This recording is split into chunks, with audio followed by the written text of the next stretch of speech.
contains an FPL team without Haaland.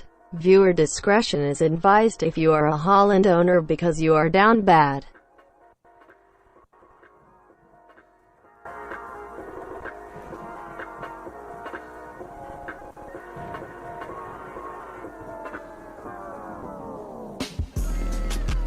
Yeah. Yeah. Yeah. Yeah. This doesn't concern you, human. Yeah. Yeah. Yeah. What's good, everybody? You know what I'm saying? We're back again, and today we'll be looking at our first real initial look into seeing what's happening in game week 16. You know what I'm saying? We'll be looking at our current team, the fixtures, what's going on, and seeing where we can fix up or who we can bring in and all that good stuff.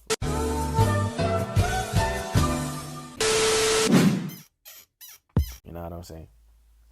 So, in the sticks, we have Edison against Brentford. So, Edison and Cancelo against Brentford. I quite like that fixture. And they're home. Obviously, this is sounding familiar because I said this about Fulham. But looking at the game, Man City did control that game and Fulham only scored because of that penalty. So I'll still be trusting their defense. I'll still be doubling up on City at the back. I have no issues with that. And moving on to our man in the middle. Y'all know what it is with me and the Geordies, man. There's just something about them. Something about them that I like this season. You know what I'm saying? But obviously, they're versing my London Blues. They're versing Chelsea. And this is where it gets a little bit complicated because I have to think about this objectively and not look at it with a bias. Okay? Objectively, holistically looking at everything, Chelsea's not playing great football at the moment. And it hurts me to say this and it hurts me to watch. But we are not playing great football at the moment. So because of this, I think I'm going to leave Trippier in the team because he might come away with something. And that's sad to say, but he might come away with something. And the fact that Newcastle is at home and the form that they're on and the support that they will be receiving, I honestly wouldn't be surprised if they come out with a clean sheet. If this game ended 0-0, I wouldn't be surprised. But the way Newcastle are playing, I see goals in this fixture. And sadly, it's not from Chelsea's side. So I'm going to keep Trippier in the team because always back form. Like I said, when a player's on form, he's confident. He's feeling good. You know what I'm saying? They're running with extra energy. They're moving loose. It's like they're flying. They're floating on the pitch, having a wonderful time. A marvelous time. You know what I'm saying? So we're going to keep Trippier in and we'll see what that does. Obviously, Castagna against West Ham away. I don't really like that fixture. West Ham is sort of finding their form. They're finding their feet a little bit. You know, and they can score an odd goal here and there. Ben Rama scored a beautiful goal last game week. So Castagna against West Ham, I'm not really sure about that. But at the same time, Leicester's defense has been immaculate. You know, Danny Ward tending to prime Casillas in the sticks. You know what I'm saying? So their defense is really good. So Castagna's one that, as the week continues to go over, we'll be thinking about it a little bit more. And closer to the deadline, we'll make our decision on that. Saka's not going anywhere. Wolves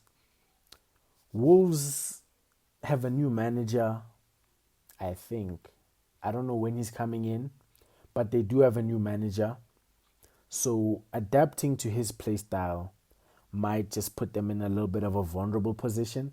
But at the same time, this new manager could come in with a defensive mindset. So Arsenal, depending on how they play, could either really demolish Wolves or they could really struggle against Wolves.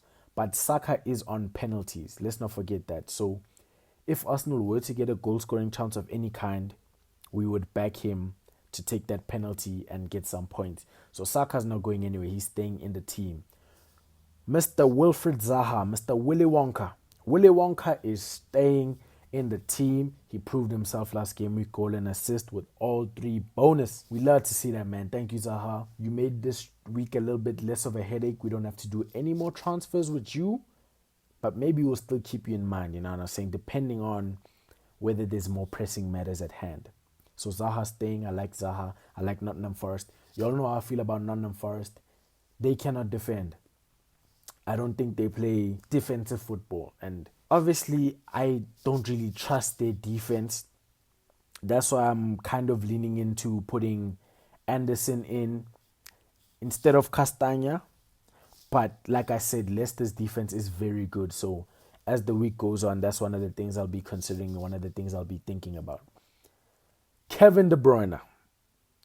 Y'all know Kevin De Bruyne is on my side.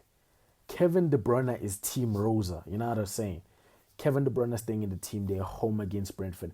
Obviously, my only concern is that since they are playing Chelsea in the midweek on Wednesday, De Bruyne might start that game.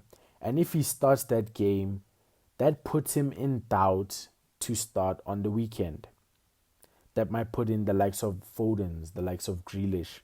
So De Bruyne will keep him in the team. But in terms of captaincy and things of that nature, we'll have to see what the lineup is on Wednesday to further give us more hope and predictive qualities as to what Pep's going to do on Saturday with the lineup. You know what I'm saying? Because as you know, if De Bruyne starts, that gives us more chance of having captaincy points if we do make him our captain. And that gives him more chance of doing De Bruyne things. And we love when De Bruyne does De Bruyne things, you know what I'm saying?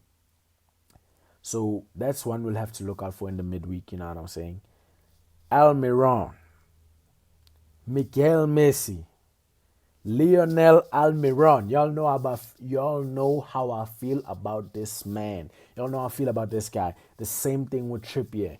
The man is on form, always back the man on form. He's in a green patch. He's scoring goals. He's assisting. He is the man of the match. He is their star player. You know what I'm saying? So we're going to keep Miguel in the team. No questions asked. Not even a doubt in my mind. Obviously, like I said, they're playing Chelsea. And I don't want them to win that game. But they are playing better football than us at the moment. But the football gods have a sense of humor. You know, for all Newcastle know, we could whip them 4-0 this weekend.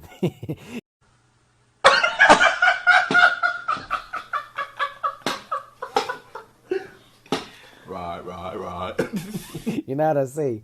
But we will see. Obviously, I predict Newcastle scoring goals. Hopefully, we win the game, but I predict Newcastle scoring goals. The next man on the list is man like Rashford, Mr. Rashford. Obviously, United got spanked. You know what I'm saying? United got a spanking. But they are up against Fulham. But then again, they lost against Aston Villa. So Rashford is kind of a 50-50. I'm not sure how I feel about Rashford. We'll have to see how it goes with Rashford. You know what I'm saying? Jesus is also another one. I'm not really sure how I feel about him. Because his work rate is there, he tries, but his end product is just not there. So I'm not sure how I feel about Jesus. But Kane is definitely staying in the team against Leeds at home. Obviously, home and away for Tottenham doesn't matter because they park the bus regardless. But Kane is staying in the team. Kane is their most prolific striker. He is their goal-scoring threat. And now that Kulusevski's back, he's going to help Kane be more threatening. So I like Kane in the team. I love Kane. And yeah, those are the thoughts currently. Rashford is one that we might be looking to get rid of. Him or Jesus. Those are the two that we're kind of looking to get rid of. Tell me what y'all think in the comments, man. Let your boy know. And tell me what you guys are planning on doing with your team. What are your thoughts currently? And talk to me in the comments. And I'm gonna see y'all boys, man. Thanks for watching the video. And I'm out. I don't even know if it was love.